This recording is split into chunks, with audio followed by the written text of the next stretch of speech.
இந்த வீடியோவில் சற்று முன் 2026ஆம் ஆண்டு தமிழ்நாடு சட்டமன்ற தேர்தல் தேதி அறிவிப்பதற்கு முன்பாக தமிழ்நாடு அரசிடம் அரசு ஊழியர்கள் மற்றும் ஆசிரியர் சங்கத்தின் சார்பில் புதிய கோரிக்கை வெளியிடப்பட்டிருக்கிறது. இது குறித்து ஒரு அறிவிப்பு வெளிவந்திருக்கிறது. இது குறித்த முழு விவரத்தையும் பார்ப்போம்.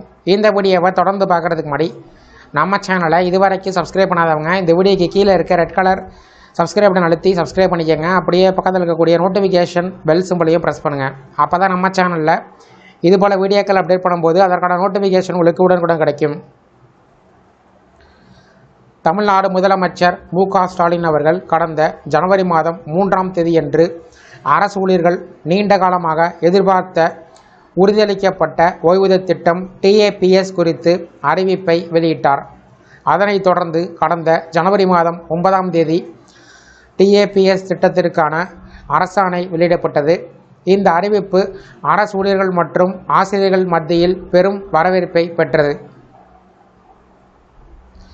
இந்த அறிவிப்புக்கு நன்றி தெரிவிக்கக்கூடிய வகையில் கடந்த பிப்ரவரி மாதம் 8ஆம் தேதி சென்னையில் ஜாக்டோஜியோ தரப்பில் பெரிய அளவில் நன்றி அறிவிப்பு மாநாடு நடைபெற்றது. தமிழக அரசியல் மற்றும் அரசு ஊழியர்கள் வட்டாரத்தில் மீண்டும் பரபரப்பு ஏற்பட்டுள்ளது. அரசு ஊழியர்கள் மற்றும் ஆசிரியர் சங்கங்களின் கூட்டமைப்பான ஜாக்டோஜியோ வெளியிட்டுள்ள சமீபத்திய அறிக்கை, சட்டசபை தேர்தல் அறிவிப்பு வெளியாவதற்கு முன்பாக உறுதியளிக்கப்பட்ட ஓய்வூதிய திட்டம் TAPSக்கான வழிகாட்டு நெறிமுறைகளை தமிழ்நாடு அரசு வெளியிட வேண்டும் என்று தமிழ்நாடு அரசுக்கு கெடு விதித்திருக்கிறார்கள். ஜாக்டோஜியோ மாநில ஒருங்கிணைப்பாளர்கள் காந்திராஜ் மற்றும் சுரேஷ் ஆகியோர் வெளியிட்டுள்ள அறிக்கையில் கூறப்பட்ட முக்கிய அம்சங்கள்: ஓய்வூதிய திட்டம் அறிவிக்கப்பட்டு அரசாணை வெளியிடப்பட்டிருப்பதாலும் அதனை செயல்படுத்த தேவையான விதிமுறைகள் மற்றும் வழிகாட்டு நெறிமுறைகள் இதுவரை வெளியிடப்படவில்லை. திட்டத்தின் தகுதி, நிபந்தனைகள், கணக்கீட்டு முறை, நடைமுறை அமலாக்க தேதி போன்றவை தெளிவாக அறிவிக்கப்படவில்லை. இதனால் ஊழியர்களிடம் குழப்பங்கள் நிலவி வருவதாக அவர்கள் கூறியிருக்கிறார்கள். மார்ச் மாதம் முதல் வாரத்தில் சட்டசபை தேர்தல் அறிவிப்பை தேர்தல் ஆணையம் வெளியிடும் என்று அரசியல் வட்டாரங்களில் எதிர்பார்க்கப்பட்டு வருகிறது. தேர்தல் அறிவிப்பு வெளியானதும் தேர்தல் மாதிரி நடத்தை கோட்பாடுகள் அமலுக்கு வரும் என்பதால் அதற்கு பின்பு அரசு சார்ந்த புதிய நிதி குறித்த அறிவிப்புகள், நலத்திட்ட நடைமுறைகள், நிர்வாக மாற்றங்கள் இவற்றை வெளியிடுவதில் கட்டுப்பாடுகள் இருக்கும். இதன் காரணமாக தேர்தல் அறிவிப்புக்கு முன்பாகவே TAPS திட்டத்தின் முழுமையான விதிமுறைகள் என்ன, யாருக்கு தகுதி உள்ளது, ஓய்வூதியத்தை கணக்கிடக்கூடிய முறை என்ன, நடைமுறையை அமல்படுத்தக்கூடிய தேதி என்ன, விண்ணப்பம் செய்யக்கூடிய முறை என்ன, இவற்றினை அரசு தெளிவுபடுத்த வேண்டும் என்று ஜாக்டோஜியோ வலியுறுத்தியுள்ளது. புதிய ஓய்வூதிய திட்டம் தொடர்பான அறிவிப்பு அரசு ஊழியர்களுக்கு பெரிய நிம்மதியை ஏற்படுத்தியது.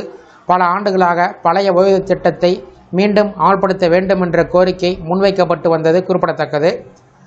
அதன் பின்னணியில் உறுதியளிக்கப்பட்ட ஓய்வூதிய திட்டம் அறிவிக்கப்பட்டது. ஆனால் திட்டத்தின் செயல்பாட்டு விவரங்கள் வெளியாகாதது, நடைமுறை அமலாக்கம் தொடங்காதது இவை ஊழியர்களிடம் எதிர்பார்ப்பையும் அதே சமயம் குழப்பத்தையும் உருவாக்கியது.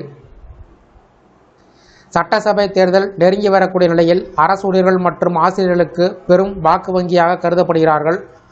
அவர்களின் கோரிக்கைகள் மற்றும் மனநிலைகள் தேர்தல் சூழ்நிலையில் தாக்கத்தை ஏற்படுத்தக்கூடியவை. எனவே இந்த அறிவிப்பு தேர்தலுக்கு முன்பு வெளியாகுமா என்பது அரசியல் ரீதியாக முக்கியத்துவம் பெற்றுள்ளது.